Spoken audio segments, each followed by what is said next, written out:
So we'll start out with fertility issues, do end-of-life issues, and then euthanasia. Hopefully I have something there to at least support the church's rationales behind this. Remember, this is through natural law, but in light of divine revelation. So does anybody here know of a couple, could be your parents, brothers, sisters, or family, extended family, that have fertility issues? They had problems having children? It's tragic. I mean, it really is. I knew one couple that I didn't know them well, but I had some business with them. They were married. I think he was 25, she was probably 23, and they tried to have children from the first year of their marriage. He was 40 before they had a child. So, you know, the struggles that they went over and the stress that it puts on your marriage and the dashing of your own hopes, but then only followed by the absolute joy. So if you ask them, are children gifts? You know, it's absolutely, absolutely. So the desire for children, obviously it's cultural, but we're going to say that it develops within marriage based on natural inclination for procreation, right? In other words, remember I said that's one of our inclinations. We're built for this. So it's a natural inclination to procreate. Now, that being said, we do have fertility issues, and we want to be talking about this. Children are not property. Okay, so no parents, no mom or dad has a right to a child. We can't think in those terms. Now, maybe nobody's going to be so crass that they just say, I have a right to a child. But they might say, I deserve children. They might talk in language that, filters this way. But children are not property, okay? And the tragedy is that some people just simply are not going to have children. So let's not start out by saying it's a right. Now, the other end of this is like the child's perspective, right? In Dignitas Personae, we talked about that real briefly yesterday. It goes on to say that the human values of sexuality requires that the procreation is a result of, let's say, is a fruit of the conjugal act, a result or a fruit of the conjugal act. So the human values of sexuality require that the procreation is a result or a fruit of the conjugal act. What does that mean? That means that there is a distinction between a child who is brought into the world purposely and intentionally through the loving act of the conjugal love. That has meaning for the person. Now, how else can it happen? Accident. Or we're getting old. I guess we should have children. We don't do it now. Or violent acts like rape. Okay. Now, the caveat that you should know is that it doesn't matter what the instance of how the person came into the world. The dignity does not change. It doesn't matter if it was a violent, horrific act or the most beautiful love between a man and a woman. The dignity remains the same. But that being said, let me repeat that. That being said, procreation should be the result of the fruit of the conjugal act. Now that's almost like a child's right. The child has the right to be brought in the world from the love of a mom and dad. Okay? And there's a lot of identity issues that we could talk about if we had more time. Psychologically that comes from that. Now look, since, you don't have to be religious to get that people that are struggling to have children need assistance sometimes, all right? And there's various reasons, and we're not going to be exhaustive here at all. You could have blocked fallopian tubes. You can have issues either with production of sperm or low sperm count, production of ovum. I mean, there's various issues. Or you can simply have some, abnormalities with the organs. All right? So there are all kinds of issues, probably physically, physiologically, psychologically, that can contribute to why a person's going to have difficulty with fertility. So recognizing that, though, we're not going to say everything is licit. In other words, you don't have a right to a child, and we're not consequentialists. So we can't use any means to get to a good end. These, and I'll briefly talk about them, then I'll talk about the issues behind them morally. We understand the intention is good here. Any parent that uses any means to bring a child into the world has a good intention. We concede that, and we laud that, but we also don't determine the moral object of an act by its intention. It's what you're doing, okay? So first of all, artificial insemination, it could be either from the sperm is collected from the father and or a donor, and then it's inseminated into the woman, in her cervical, the uterus, and hopefully cervical, vaginal cervical area, and then hopefully the natural process will go from there. The sperm will make its way up to the egg, and you'll have fertilization. In vitro fertilization will be where they will extract sperm from the husband and or a donor. They will get, they will hyperovulate, give medicine for the woman to hyperovulate. So although you could also have, eggs donated, and then the eggs and the sperm are brought together in a petri dish, and then they will then choose the best of those, implant a few, possibly reduce them later. I'll talk about that, and then the woman basically becomes pregnant once the embryo implants. Tubal transfer, gametal tubal transfer, they could go up and mechanically bring the fertilized embryo down through the tubes and then assisted implantation. These are all illicit, or the church doesn't approve any of these. And the reasons, the major reason is it circumvents the sexual act. We'll talk about that at the bottom of the slide. But there are moral concerns that just ripple away from this, all right? You literally got to think about throwing a rock in the lake. That ripple goes all over. And this is, and books have been written on this. Law and Order has done episodes on this. I mean, there are so many ethical and legal dilemmas that come out of this. It's going to be hard for us to encapsulate them all. Let's just talk about, artificial insemination. We're just going to leave that because a lot of the same issues show up in IVF. Okay, first of all, how is the sperm collected? Typically through masturbation. It could be illicitly collected, what they call postcoital collection, but that's not the concern. The major concern is you're circumventing the sexual act. The woman is typically hyperovulated, so you are collecting, and I don't know specifically, but you're probably going to collect 3-6 eggs or so. And then you are going to fertilize these eggs in the petri dish. They are not going to implant them all right? Although that has happened. Octomom, you guys all heard of Octomom? Everybody was up, now you might have been too young when that was going through the news cycles, but you know what most people were upset about that?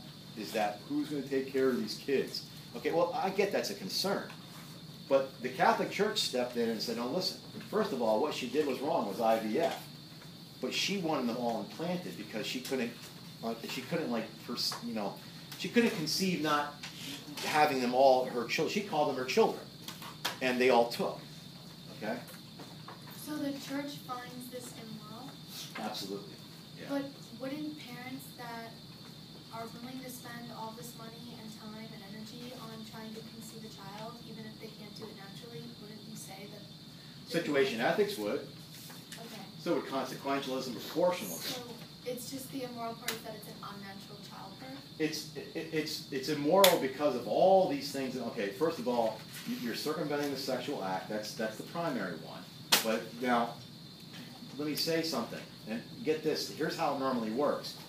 We'll use a number. Let's say you have 7 eggs that were fertilized. They're not going to implant 7 eggs into the woman. They're going to probably implant 2 or 3. All right. So we see a higher incidence sometimes of multiple births because of this. Now, if let's say they implant 3, like I have articles, but I don't have time to go into them, but I'll describe them. And the mother doesn't want to have triplets, so they have a euphemism that's called selective reduction. So they wait till the babies get about 13, 15 weeks. And if I showed you the video, it's on YouTube, I'd have parents calling me. They go in with a needle, like they'll pick which fetus. So let's just say that they look in the ultrasound, it looks like you have 2 boys and a girl. Well, I'll just have one of each. So let's kill one of the boys. They'll go in with a needle into the heart and inject potassium. That's part of this process. All right, you can't get away from that. So their intention is great. We're not saying their intention isn't good. This process is illicit. Not only that, what do you do with the unused embryos? Well, they're cryogenically frozen. Now, what do we do with that? Now, I had actually had a paper published on that aspect of it. We don't know what to do with these. The Pope actually, John Paul II, called it an absurd fate. So what do is maybe you just leave them there. Or maybe you can donate them for research. Okay, well now we're talking about embryonic stem cell research. We're killing human persons. Oh, come on, they're just embryos. Okay, let's go back to ask, what is it? Okay, you can call it an embryo, but is it a human person? Well, I don't believe it's a person. Okay, when does it become a person? We have to work through that whole argument again. Then what happens? You guys know the divorce rate. So what do you do when mom and dad split? And mom gets remarried and dad gets remarried. Who owns those embryos? I mean, Law and Order did a specific, episode on this, just because it happens. There's legal issues. These things get put into wills and contracts. So mom's remarried with this guy, and dad's remarried to this girl. What if mom wants the embryos reimplanted? Now what do we do? Why wouldn't it be her right? Well, what about the dad? And then what about who is the father? And is there any responsibility? I had a video. Again, we don't have the time. It was an Indian physician. So we're not even talking, and I mean like Hindi. We're not even talking Christian. And she was trying to explain all the ethical dilemmas that go on about this. And so it just ripples down the line. Do we leave them in a cryogenically frozen state? Do we then submit them for experimentation?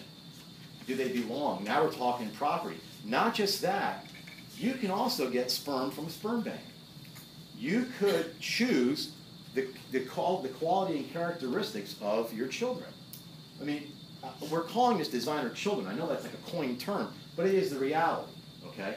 So do you see how far away you're getting from children as gifts and part of the love of a man and woman? Now, somebody's going to say, yeah, but they can't have kids. Children aren't a right. We have to keep that in mind. You don't have a right to a child, all right? They have to be the result of the gifts of the husband and the wife. So anyway, there's others, but that doesn't mean there isn't things available, okay? So anything that helps, any surgery, I mean, the Catholic Church says you do everything within licit means. Surgery, hormone or drug therapy. Natural family planning, again, if I had more time, I would show you a short video done by a non-Catholic institution, not even a religious institution, saying how the Catholic Church promotes this, but it's starting to pick up steam elsewhere.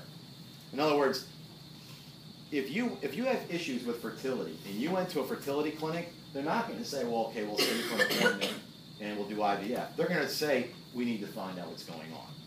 They are going to do what NFP does. They're going to have women and the dad, and when we do marriage and family and sexuality, I'm telling you, women are going to like this, because it brings the man into the woman's, for a woman, fertility is internal, for men, over there, right?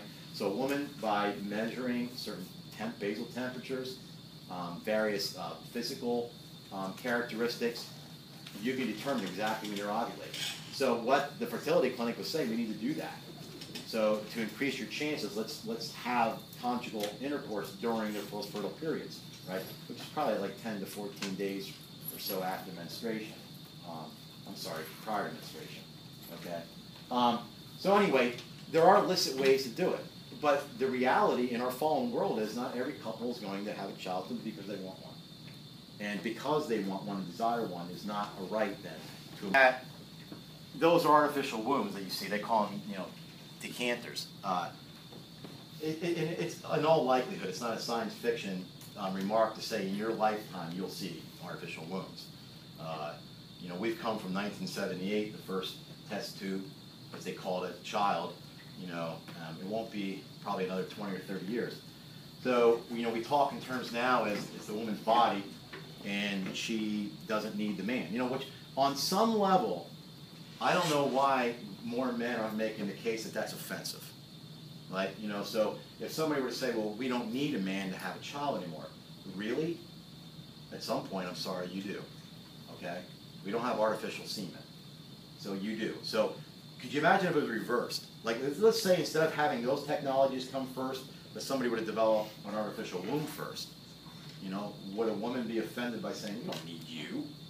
We'll just get an egg at a donor's and we'll seminate it and place it in the artificial womb. I mean, so at some point, we have to, ask questions like they were saying, mother and father, if you read the book. Has anybody read this book? They're swear words. Well, that's not exactly true today, of course, but if I made the statement that a child should be the result of the love of a mother and a father, I guarantee people will find that offensive because it doesn't include them. Right? So we have something of that there. Also, you see the way they disconnected sex from procreation. So the way to get over feelings of guilt and such was by sleeping around. If you read the book, there are slogans throughout the book that the state uses, and one is promiscuity is a citizen's duty, because that's the only way they can separate the two. What movie was that, or what book? Brave New World by Aldous Huxley. And then he did a supplement, if you want to call it that, in the 60s called Brave New World Revisited, because some of the crap just came to realization. But it's absolutely, if you like dystopian novels, you like classics, it's a good one. Anyway, down here in Donum Vitae, this is the bottom line. And not just the bottom line on the slide, but the bottom line on the thinking. It is permissible to facilitate but not circumvent the sexual act. Okay? It is permissible to facilitate but not circumvent the sexual act. So anything that can be done to have the function of the act work, that's great. But you can't circumvent it. Now I understand you're able to, okay? But remember, ethics doesn't ask can you, it asks ought you, right? Let me just say something on the side real quick. Because somebody had asked earlier, and I'm going to talk about it in another time. People say, first of all, the Catholic Church is not opposed to birth control. They're opposed to contraception. Those are not the same thing. All contraception is birth control, and all birth control is contraception. Some people say, what if I'm on contraception for something else, right? Could be severe acne, could be hormonal imbalance, right, that causes depression. It could be cyst or such, and there's other things. If you know how to turn the moral object of an act, you are not on contraception. So let me give you a very specific scenario. Somebody who's been in therapy, right, suffering with some sort of, adjustment disorder or something, and then over the course of 16 months, the psychologist determines that there's a hormonal issue here. I see a cycle going on. I'm going to give you a prescription and send you to the OBGYN. They're going to give you the same packet that looks just like birth control, and it is birth control because they have no reason to call it anything other. But that is not, you're on hormonal therapy, even though you are taking what they are selling as birth control, okay? And it looks the same thing, and it is the same thing. So it's a different moral object. Now, if you're on that, and you figure it's safe, hey, I'm on it for this, but you know what, I can't get pregnant, so I'm going to have sex, you've now changed the moral object. You now are on contraception, all right? So the church has no issues with using those hormones to treat other pathologies. That's what medicine is supposed to do, all right? So anyway, just something to say, because somebody had brought it up. Now, shock of life, we're all going to die. Human life is mortal. As obvious as that is, we often don't live that way, do we? And probably for reasons. So there have been ethicists that have come up with this term cult of health. Now, don't mistake that health is a good, and it needs to be preserved. But it's not the highest good. In other words, we don't preserve our health over all other things, particularly spiritual things. We would never have a United States if people thought health was the highest good. They never would have fought freedom. You would never heard things like, give me liberty or give me death, because that would have been absurd if health is the highest good. So what happens? We have people that take a good, eating well, and they take it to an obsession level. I mean, they could have programs developed, I'm not talking if you're, in other words, we have ordinary individuals that just work office jobs that are on regiments that, decathlons, athletes were doing back in the 70s. We have to ask ourselves, how much energy and effort are we spending into this? compulsive exercise, and unrealistic hope in the medical field. You know, medicine can't solve everything. It's an art. And it's medical health, it's not, you know, medical cures, all right? So even with all the advances, there's limits. So you have people that have an obsession with give me the pill rather than, you know, I'd probably fall in that. If there was a pill to help you lose weight and exercise, give it to me, you know, all right? But that's not how we're built. That's not our relationship with the nature. And most doctors, most that I've ever had, have said that too. We want you to have a quality of life that you live naturally, right? We don't want to try to put you on medicines that you don't need. So we have to just realize that there's this cult of health out there which gives us implicit understandings that somehow are the next thing I'm going to talk to you about, quality of life, you know, has various meanings. And I have a short little paragraph to show you on this. The problem with the term quality of life is that it really has uncertain meanings. I mean, what does it mean? And it's very subjective. What your quality of life is might be different than my quality of life. But it tends to view the human person. Yes? What was the first one? Yeah. In the medical field, right? Or medical practice. Uncertain meanings, it tends to view the human person in utility and cognition, right? In utility and cognition. Am I able to do what I want to do? And can I, you know, rationalize things out? Do I appear? So it's a very difficult term. So here is a Spanish philosopher who actually wrote a book on quality of life. Now, he distinguishes quality of life from dignity of life. And he says these are really two separate things. And he says, you know, first of all,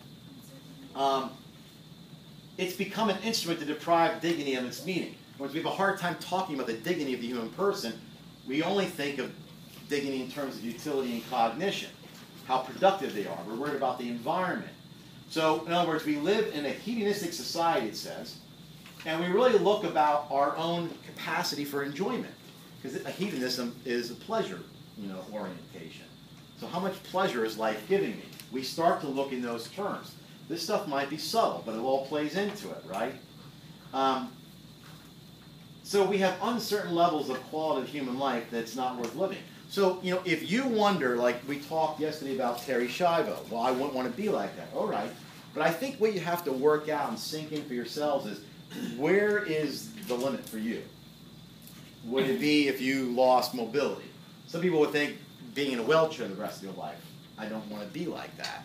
Some people might say, well, okay, I wouldn't mind that. But if I were a quadriplegic, I think that would be more than I could take. Well, what if I were a quadriplegic that was blind?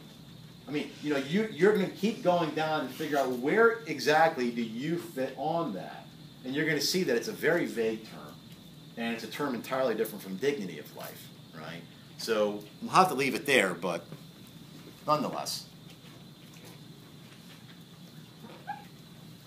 So what we're going to do here, I am determined to get through this with you guys. I know that's not a good teaching position just to get through it, but I have not been able to with the first two periods. We have to find a way to balance two extremes. Catholic healthcare concerns with end-of-life issues cannot be withholding care. But we also are not going to be proponents of these heroic measures to keep somebody alive at any cost. So what happens is that we're going to work off of a general obligation or principle. We're going to preserve human life and realize there's limits on that obligation. All right? So we work that out. So the two terms that ethicists use in bioethics are proportionate and disproportionate. Sometimes you will see ordinary and extraordinary, but they've moved away from that because the medical field has picked up those two words. And now ordinary care simply means what is normal or what's readily available. That is not the same meaning as proportionate, all right? So proportionate care means simply you have a reasonable hope of success. Whatever it is that you're trying to achieve, you have a reasonable hope of succeeding. And it's not too burdensome on the family or the person, all right? And that includes psychological, financial, all kinds of burdens. All those things get calculated. So a reasonable hope of success, not too burdensome on the individual or the family. And the disproportionate care is simply the reverse. It is no reasonable hope of success, and it's too burdensome on the family or the person. Okay? So what you need to know about these two types is that proportionate care is always morally obligated for you to follow. If there's a reasonable hope of success in curing whatever malady you have or pathology, and it's not too burdensome, you must do it. Disproportionate care, I don't want to go through the chemo.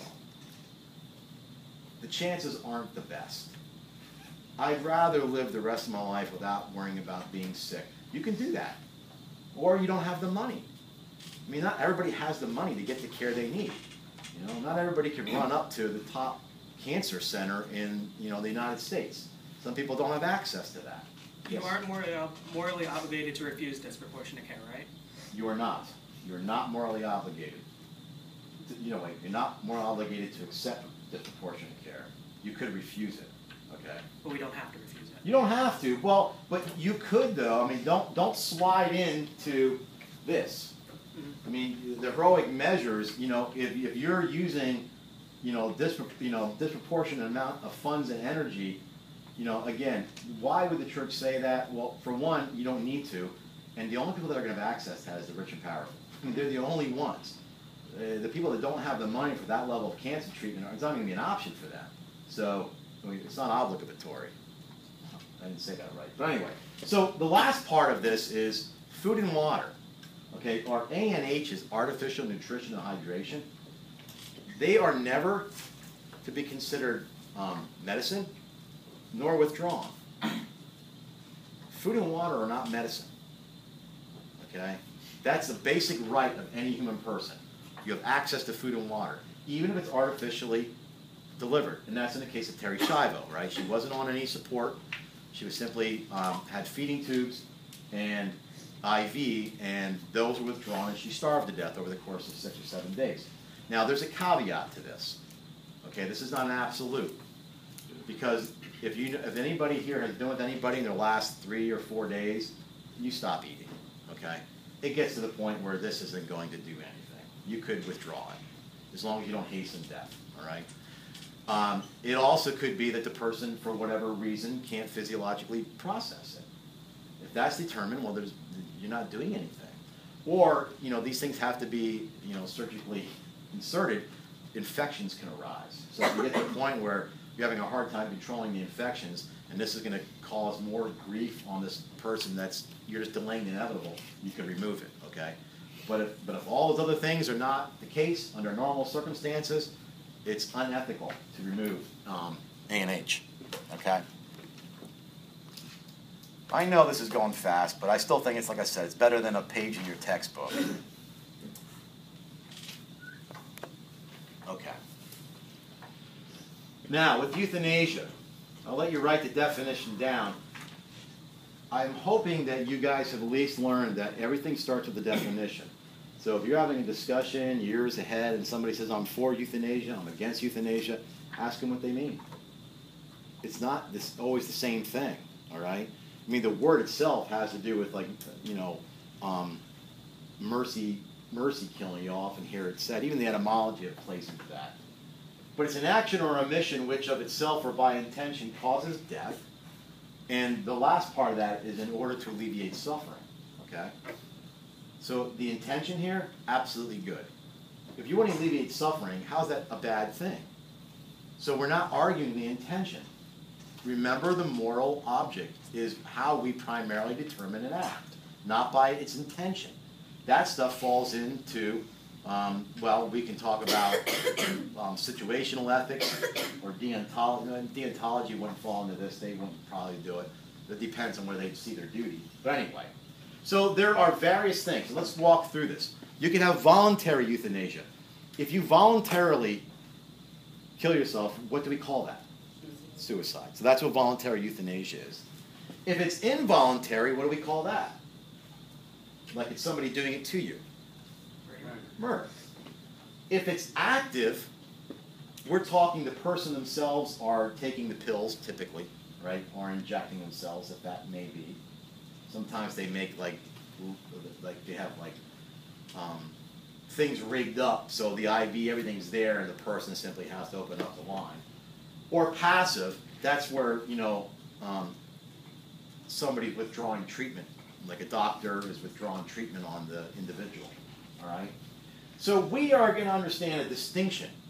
Allowing someone to die is not the same as euthanasia. They're two different moral objects. Euthanasia is a bad object with a good intention. Allowing someone to die is a good object. This is inevitable. And your intention is simply you accept the finitude of life. All right? So they're different moral objects. Now what I have here, no notes, just a few screenshots to share with you what's going on in the world in the last 20, 30 years with euthanasia. So the New England Journal of Medicine in 1998 did a study of just under 2,000 physicians, asking them, 7% said they would provide a lethal injection, 36 and 424 respectively said they would do it if it were legal. Since entering practice, a little over 18% reported having received a request, and 11 for specifically for a lethal injection. 16% of physicians received requests, or 3.3 of the entire sample reported that they have already written at least one prescription to be used to hasten death. That would be, well, the individual, it would be active, all right? And 4.7% said that they had administered at least one lethal injection. That would be, you know, active. Could be voluntary or involuntary. If anybody is going into medicine and works in geriatric care, there's a lot of difficulties with this, you know, and a lot of uncertainties. You know, so before anybody kind of thinks this stuff never happens, you know, I think if you had more experience, like especially with geriatric care, you might at least be a little more apt to think, yeah, I can see this happening. Okay, the Netherlands. In the Netherlands, were, you know, where we're at now in the United States with our attitude toward euthanasia, they were like this back in the 60s and the 70s. So here you have case studies of here's what's going to happen, right? So people have done articles saying if you want to see the future of the United States, look to Netherlands for that. So 2,300 people had asked doctors to kill them. 400 asked doctors to provide them with the means to kill themselves. 8,100 died deliberately from an overdose. A little over 1,000 died when doctors euthanized them without their knowledge or consent. All right? So these are doctors that are making quality. See, when you start talking quality of life, you can't always think that it's going to be your view of quality of life that's going to be what governs the decision. It could be the doctor deciding that, or what burdens it are, right? And 72% said they never gave any indication they would want their lives terminated. That's pretty high. Almost 3/4 never even said they wanted anything done, yet it was done to them. All right? Now you might say, well, why isn't this prosecuted? They just don't. First of all, if you read the whole articles, they figure those numbers are doubled because none of this stuff really goes reported. Neonatologists now have developed in a Dutch infanticide protocol. So if we have newborn babies, they'll make some determination on, you know, the length and quality of their life, the level of handicap, and they have protocol for euthanizing newborns. Germany and Switzerland, they don't like the word euthanasia. Kind of reminds them of the Nazis. So they'll use assisted suicide. It's legal as long as the patient does it themselves unassisted. In the United States, we have 5 states that allow it, although the laws are slightly different. But nonetheless, I think somewhere it said, no, I guess it must have been another article, how many people are actually for it. All right. Now I apologize here. I'm just going to bring up these points.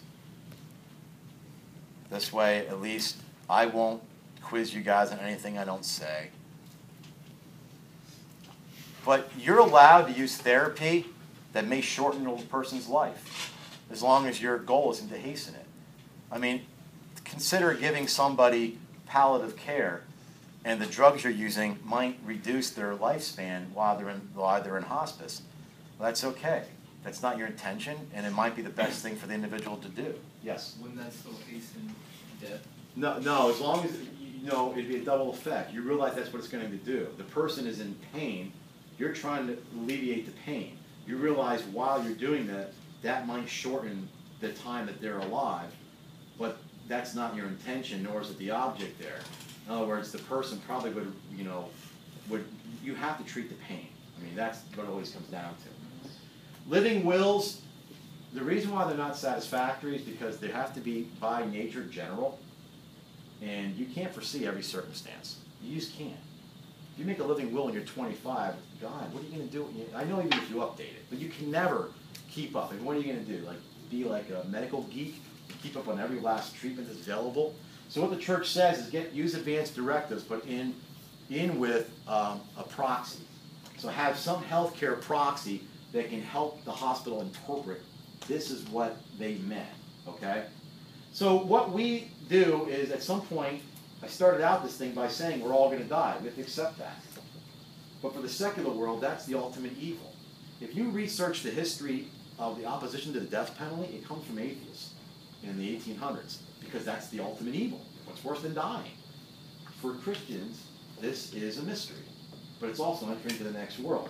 So the anxiety and fears that come from suffering and death, simply prolonging our years through the cult of health is not going to alleviate that anxiety. Technology cannot always fix what's in front of us. I'll get you in a sec. The last thing is, it's not easy being a Christian. In Matthew it says the gate is narrow and the way is hard. Take him for his word. We don't often do well. Michael. How is using therapy that shortens life different than using evil for the sake of it? Okay. Because what you're doing, if a person is in extreme pain and you're treating them for that pain, that's the object of what you're doing. You realize there's a double effect. So you're going to have to go through the four things. Is what I'm doing good? Yes, I'm treating them. Is what I'm doing, is the alleviation of the pain causing them to die? No.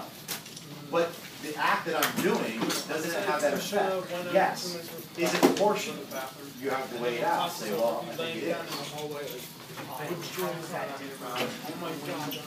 Okay, because a person would come in and say, I'll put you out of your pain. Here, let me help shorten your life. See, intention, remember moral object and intention is part of the moral act. So if a person comes in and says, I'm going to help you, so you understand that by me helping you, it could shorten your life. They'll say yes.